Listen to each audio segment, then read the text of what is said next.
solution et décide de table rase et donc de détruire intégralement le quartier. Donc voilà, c'est pour vous situer un petit peu les choses, la manière dont les choses se sont engagées. Donc sur le tableau synoptique ici, il y a la position du moment des enquêtes, voilà, etc. Bon, alors maintenant, en termes d'aspect, ça ressemble à quoi? Donc c'est ça, c'est-à-dire, alors j'ai pas une carte pour vous le positionner par rapport à la ville, mais c'est vraiment en centre de ville, vous êtes à 5 minutes du RER, vous êtes à 5 minutes de la préfecture, vous êtes à 5 minutes du centre commercial, et parmi les avantages développés par les habitants, il y a celui-ci qui revient très fortement. Bon, et ce n'est pas quand on fait la comparaison avec le quartier Malakoff, par exemple, ce n'est pas des grandes tours, hein, c'est du petit collectif, en fait. Hein. Et avec un quartier qui n'est pas complètement isolé par des voies rapides type autoroute, hein, comme on a parfois, mais avec des voies de circulation automobile. Donc c'est la manière dont il avait été conçu initialement par les urbanistes, qui avaient séparé d'un côté voies automobiles et de l'autre côté des voies plus douces qui reliaient ce quartier-là à un autre quartier. Donc ça permet de positionner un petit peu, de voir la physionomie, c'est-à-dire de quoi on parle. Bon, ensuite, l'autre aspect, une école en plein centre du quartier, en plein cœur du quartier, qui était destinée à servir donc aux populations vivant ici, donc, et donc à leurs enfants. Donc ça vous donne un petit peu l'état de la situation. Les photographies aériennes avec vue légèrement oblique datent de 1999. Bon, et ensuite, destruction et reconstruction, ça c'est une photo de 2006 qui permet de montrer un petit peu les choses. Et une physionomie complètement nouvelle du quartier, donc quand je parle de table rase, donc oui, c'est table rase, puisqu'on n'a rien conservé, on n'a pas été conservé la trame Villers, vous avez juste l'aspect extérieur donc, qui ressort ici, et à l'intérieur, totale modification, et avec attention, parce que c'est quelque chose qui n'est pas très courant, il y a plusieurs choses il y a deux choses qui ne sont pas très courantes par rapport aux autres opérations un peu de ce type. La première, c'est la destruction totale. Souvent, ce sont des destructions partielles. Donc, à Malakoff, par exemple, il y a une destruction partielle. Là, c'est une destruction totale. Une reconstruction totale et une reconstruction avec densification. Ce n'est pas non plus très fréquent. Et donc, on passe de 460 logements initiaux à de l'ordre de 900 logements au final. Donc, en 2012, quand ça sera achevé, on aura à peu près doublé le nombre de logements.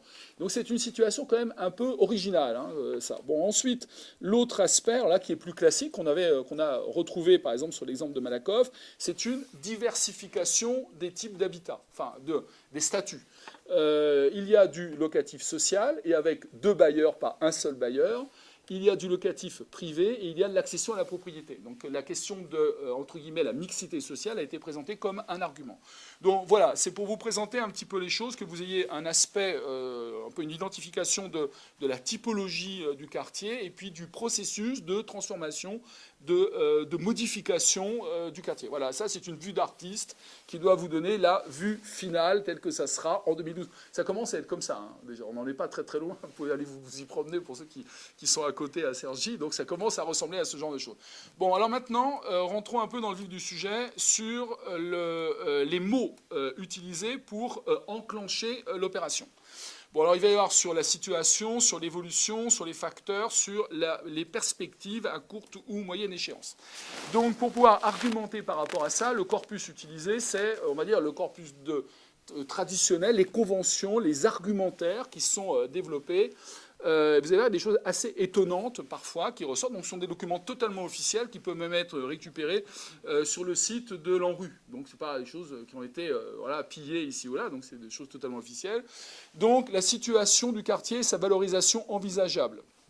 Situation exceptionnelle du quartier, à proximité immédiate du centre, confère à l'assiette foncière du quartier une valeur intrinsèque qui n'est pas valorisée par l'enclavement et la dégradation. Donc concrètement, c'est l'idée, ce quartier évolue pas bien, mais il a un potentiel en termes de développement. Il faut savoir qu'il est situé à partir d'autres opérations qui ont été assez emblématiques de la ville nouvelle, par exemple une marina, donc, qui est située à quelques centaines de mètres. Deuxièmement, une interrogation par rapport à l'écriture urbanistique même. C'est-à-dire en fait à la manière dont le quartier avait été conçu, voire années 70, Donc ce n'est pas nécessairement les bâtiments eux-mêmes qui sont critiqués dans l'argumentaire des urbanistes, c'est plutôt la manière dont le quartier a été conçu par rapport au reste de la ville. Bon. Alors ça peut être discutable hein, sur une forme d'isolement, donc enfin en tous les cas nécessite un redécoupage parcellaire et une nouvelle trame urbaine, une redéfinition urbaine, nécessité d'une nouvelle écriture urbanistique. Bon, ensuite, autre aspect parmi les argumentaires, la forte demande en logement et la nécessité d'une diversification de l'offre s'exerce sur ce territoire central au niveau de l'agglomération, une forte demande en logement dans un site qui est considéré comme privilégié pour l'implantation d'une offre jolie, diversifiée de logements, donc social, libre, accès à la propriété. Donc il y aura bien du logement social, il y en a un peu moins qu'il n'y avait, mais il y en aura encore. Et donc forte logement, une sorte de pression qui s'exerce en termes de demande et donc qui nécessite aussi, du point de vue aménageur et politique, une transformation.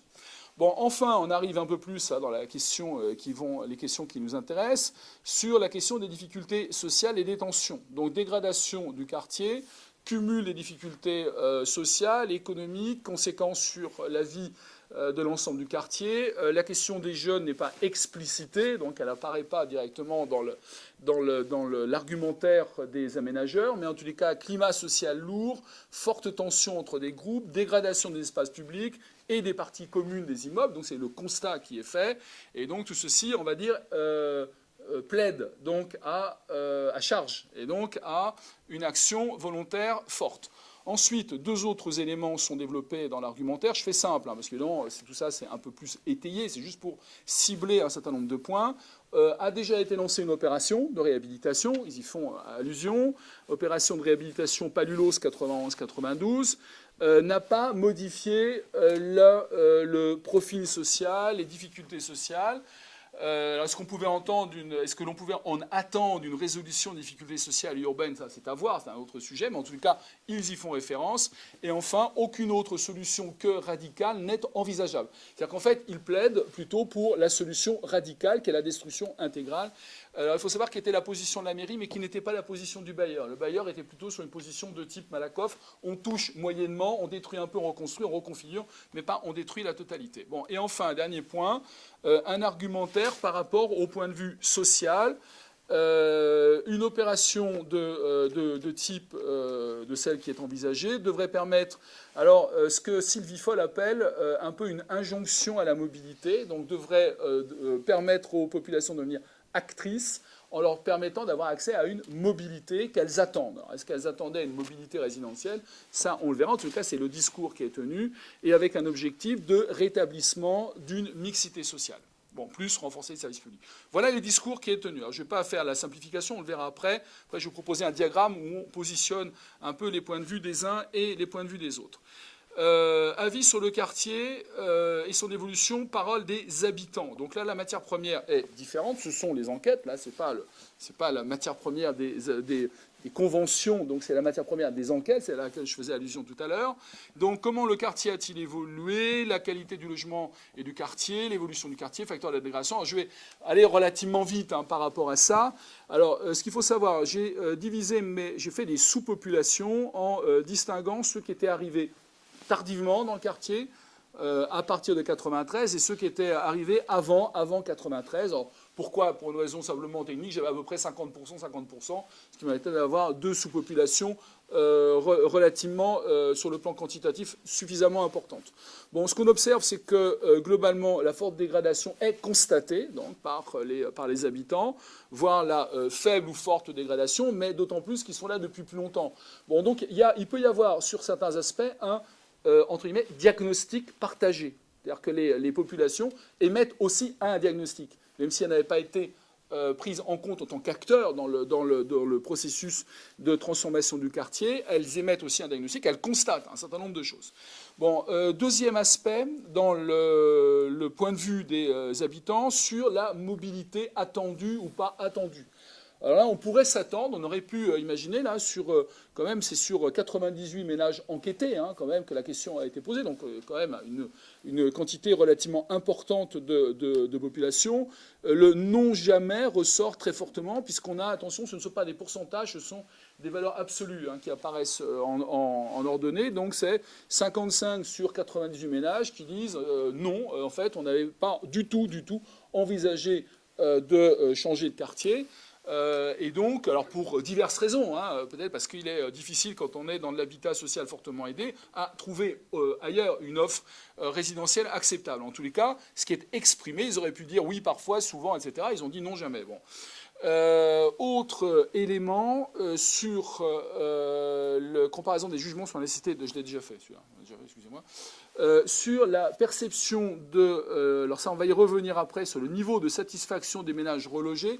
Alors ce qu'on a observé, vous allez voir que les points de vue sont assez contrastés.